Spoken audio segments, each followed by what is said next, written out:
मैत्रिणींनो, मी दीपाली तुमचं दीप्स कॉर्नरमध्ये स्वागत करते। आज आपण पाहणार आहोत गाजराचा हलवा। त्यासाठी मी 1 किलो गाजर खिसून घेतलेला आहे।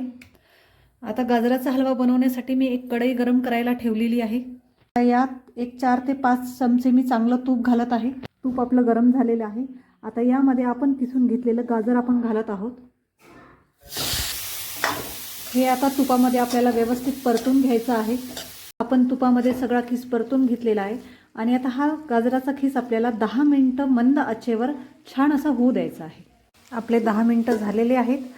आता यामध्ये घालत आहोत आपण थोडंसं दूध। दूध मी साईसोबत घालत आहे, त्यामुळे याचं टेक्स्चर चांगलं येते। दूध थोडंसं आटू द्यायचं आहे आपल्याला, म्हणजे यामध्ये हे गाजर पूर्णपणे शिजल्या जातात। दुधासोबत तुम्ही इथे खवा पण सुद्धा घालू शकता। आता ह्या लेवलला मी काळा मनुका इथे घालत आहे। दुधामध्ये हा व्यवस्थित मनुका शिजल्या जातो। दूध बऱ्यापैकी आटलेले आहे। यात आता आपण घालत आहोत 1 वाटी साखर। साखर व्यवस्थित मिक्स करून घ्यायची आहे।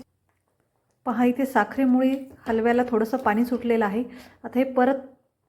आता हे पाणी आटेपर्यंत आपल्याला हे होऊ द्यायचं आहे। आताच घालत आहे मी थोडीशी वेलची पूड आणि बदामचे काप।